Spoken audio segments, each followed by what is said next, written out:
Hello आणि नमस्कार. Growing Maugham या माझ्या यूट्यूब चॅनलमध्ये मी पल्लवी तुम्हा सर्वांचं स्वागत करते. आम्ही गावावरून बाजरी आणलेली आहे आणि त्याच्यामध्ये थोडेसे सोंडे दिसत आहेत म्हणून माझ्याकडे धान्याची गोठी नाही आहे, पण ह्याला मी बोरिक पावडर लावून जे आहे तर ते 2 असे 20-20 किलोचे ॲल्युमिनियमचे डबे आहेत त्याच्यामध्ये भरून ठेवणार आहे, जेणेकरून मला ते व्यवस्थित स्टोअर करून ठेवता येईल. कारण की बरेच दिवस जाईल. ही 25-1 किलो बाजरी आहे आणि गावाकडची म्हटल्यानंतर त्याची चव चांगली असते. इथे थोड्याशा बाजरी जे मिळतात काही वेळेस चांगली नाही मिळत, त्यामुळं गावाकडून आणली आहे. बोरिक पावडर लावल्याने त्याचे जे काही किडे वगैरे आहेत तर ते काही वाढत नाहीत. आता थोडेसे दिसत होते म्हणून ती लावते आहे. आणि चांगली वाळलेली असेल ना तर तिला काही करायची गरज पडत नाही, खराब होत नाही कुठलंही धान्य. ते मी भरून ठेवते आणि मग आंघोळ करेल. म्हणजे कसं ते मला हे बेडशीट वगैरे पण धुवून काढावं लागेल. तर ह्या डब्यांमध्ये भरून ठेवलं, आंघोळ वगैरे झाली आणि आता नाश्त्याची तयारी करते. तर माझ्या आत्ता लक्षात आलं की मग किराणा सामानसुद्धा संपत आलेलं आहे. तर थोड्या वेळाने जे म्हणजे आहे ऑलरेडी भरपूर दिवसांपासून तर ते वापरून टाकूया. तर आज म्हणून मी उपमा करायचा ठरवला. कारण रवा जो आहे तर तो गोड शिराही करणं होत नाही आणि उपमाही करणं होत नाही. त्याचं कारण असं की आम्हाला पोहे जे आहे तर ते म्हणजे रोजच्या रोज पोहेच केले जातात, त्याच्यामुळे उपमा करायचं काही लक्षातच राहत नाही. तर उपमा जो आहे तर तो ॲक्च्युली वेगळ्या पद्धतीने पण केला जातो. मी आपला नॉर्मल आपल्या घरात केला जातो तसंच करणार आहे. मग त्याच्यासाठी मी टोमॅटो कापून घेते, मिरच्या ज्या आहेत तर त्या उभ्या चिरणार आहे, कारण की थोडासा रुद्रलाही खाऊ घालेल. बघूया तो खातो आहे की नाही, कारण की त्याला रोजची पोह्याचीच सवय लागली आहे. आणि बाकीचे काही व्हेजिटेबल्स नव्हत्या म्हणजे की ज्या त्याच्यात टाकता येतील म्हणून मी काही घेतल्या नाहीत त्या. आणि म्हटलं थोडासा लसूण जो आहे तर तो टाकते कापून, चव जरा व्यवस्थित चांगली लागेल म्हणून. तर मी कढई तापायला ठेवली आणि त्याच्यामध्ये माझ्याकडे ना बऱ्याच दिवसापासून बारीक रवा होता. आता मग काही करणं हे होत नाही वेगळी रेसिपी, म्हणून म्हटलं उपमाच करून त्याला संपवून टाकूया.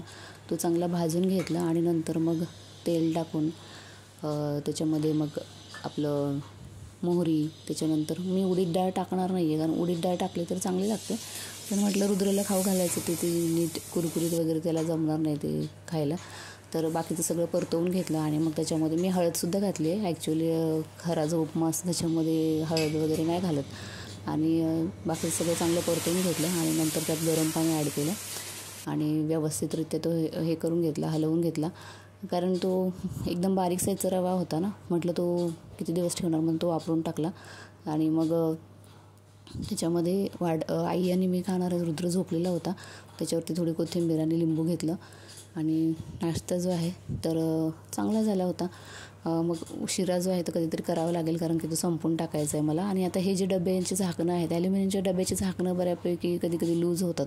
आता हे कसे जुने आहेत, सासूबाईंच्या टाईमपासूनचे आहेत, तर ते डब्यांचे झाकणं जे आहेत तर ती लूज झालेली आहेत. माझ्याकडे हे जे शीट होतं कुठलं तरी पॅकिंगमध्येच आलं होतं, ज्यावेळेस पार्सल येतात तेव्हाच त्याच्यामध्ये रॅप करून आलेलं होतं. तर ते बबल रॅप जे आहे तर ते मी त्या झाकणांच्या ह्याच्यात लावणार आहे. न्यूजपेपर पण लावू शकतो आपण.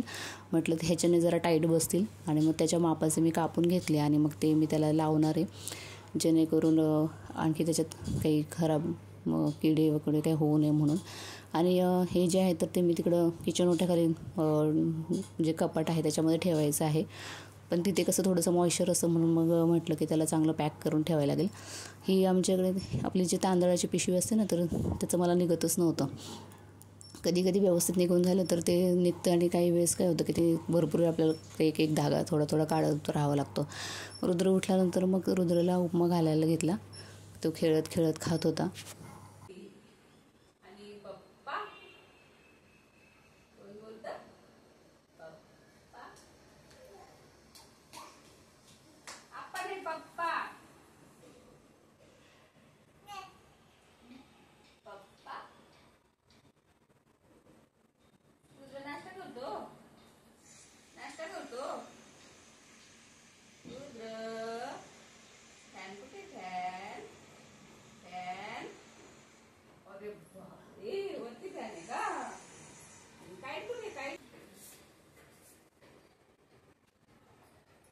रुद्रचा नाश्ता करून झाल्यानंतर म्हटलं की बघूया किराणा सामानमधलं आधी ना जे काय काय आहे ना तर ते मी बघून ते लिहून ठेवते. कारण की बऱ्याच वेळेस आपण काय करतो की गोष्टी घरात असतातच आणि आपल्या त्या वापरल्या जात नाही, मग त्या तशाच राहतात बरेच दिवस. म्हटलं जे आहे ते आधी त्याची लिस्ट करून घेते आणि मग नंतर जे लागणार आहे, जे बेसिक गोष्टी आहेत की मूग डाळ वगैरे जे संपलेलं आहे तर ते मागवेल. तेलाचं 15 किलोचा कॅन भरला होता, त्याच्यामुळं तर तो काय आहे अजून. आणि मग ह्याच्यात हेच शोधत असताना मग मला मोहरी आणि जिरेसुद्धा सापडले. त्या दिवशी त्या बरण्या छोट्या घासून काढल्या होत्या, तर त्याच्यामध्ये मग भरून ठेवले.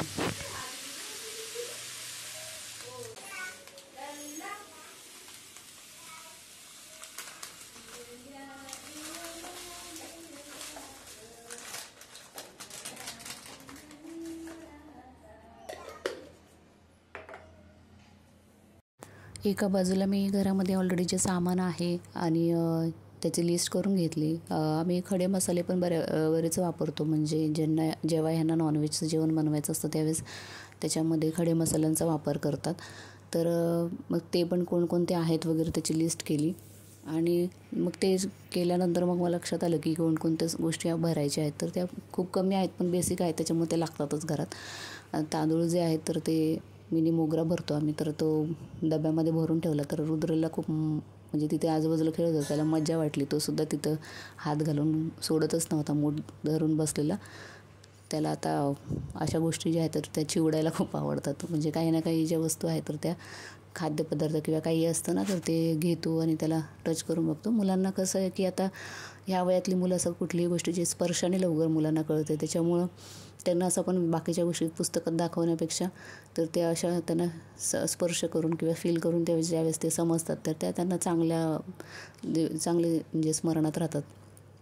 तर त्याला मी खेळून दिलं आणि नंतर त्याचा हात सोडला. तर थोडेफार तांदूळ जे आहेत तर ते सांडलेच होते किचनमध्ये. नंतर त्या पिशवीबरोबर खेळत बसला.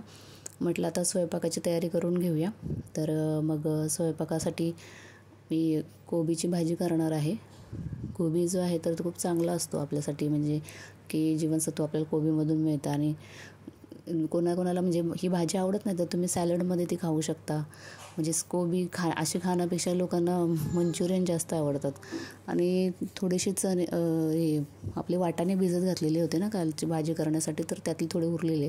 पण हे सफेद वाटाणे आहेत, म्हटलं चांगले शिजतील की नाही म्हणून खिचडी करायची होती. तर त्याला आधी परतवून घेतलं चांगलं आणि मग तेलामध्ये चांगलं परतून घेतल्यानंतर मग बाकीचं सामान टाकून मग ते परतवून खिचडी जी आहे तर ती लावली, तांदळाची खिचडी. आणि मग म्हटलं की कोबी जो आहे तर तो चिरून घेते आणि मग ही भाजी दोघींपुरतीच करायची म्हणून सगळा घेतला नाही कोबी. ह्या भाजीमध्ये मी चण्याची डाळ टाकलेली आहे. चण्याची डाळ थोडीशी भिजवून घातली ना तर छान लागते. आज स्वयंपाकाला जरा उशीर झाला होता म्हणून म्हटलं भाकरीच करूया. कुठे कणिक मळणार आणि मग चपात्या करणार वगैरे, म्हणून म्हटलं भाकरीच करूया. कुकर झाल्यानंतर शेजारी भाजी कोबीची शिजत होती. कुकर झाल्यानंतर म्हटलं मग भाकरी ज्या आहेत तर त्या चांगल्या भाजून घेतल्या. बाजरीची भाकरी म्हणजे खूप खायला चांगली लागते आणि ज्वारी ही घरामध्ये कोणाला जास्त आवडत नाही, त्यामुळे ज्वारी जी आहे तर मी फक्त प्रेग्नन्सीनंतरच खाल्ली होती. त्यामुळं मोस्ट ऑफ आमच्या घरामध्ये बाजरीच असते. आणि यांनी कलिंगड आणलं होतं रुद्रचं, यांचं खाऊन झालेलं. म्हटलं आई येईल मला घेते कापून. आणि मग हे उशीर झाला होता, मग पटकन भाकरी वगैरे झाल्यानंतर जेवायला बसलो. आता ह्या दिवसांमध्ये कलिंगड मिळतात तर छान वाटतं गरमीच्या दिवसात खायला. त्यामुळं ताक दही किंवा अशा गोष्टी ज्या आहेत तर या गरमीच्या दिवसात कधी कधी आपल्याला भाज्यासुद्धा अगदी खावेशा वाटत नाहीत. ते मसालेदार वगैरे भाज्या तर ह्या दिवसांमध्ये, आता गरमी अजून तरी सुरू झालेली आहे, म्हणजे अजून बरंचसं बाकी आहे. अजून प्रचंड गरमी होईल. मे महिना एप्रिल महिना जायचा आहे अजून. तर तोपर्यंत ह्या गोष्टींचाच आपल्यासाठी दिलासा आहे. तर हे होतं माझं सकाळी उठल्यापासूनचे दुपारपर्यंतचं रुटीन. सकाळी म्हणजे मी रुद्राला बाहेर फिरवून आणते वगैरे, मग ते बराचसा वेळ माझा त्याच्यात जातो आणि नंतर मग नाश्ता आणि जेवण याच्यातच वेळ जातो आहे. चला तर मग जेवायला घेऊया. भेटूया नवीन ब्लॉगमध्ये. Bye bye.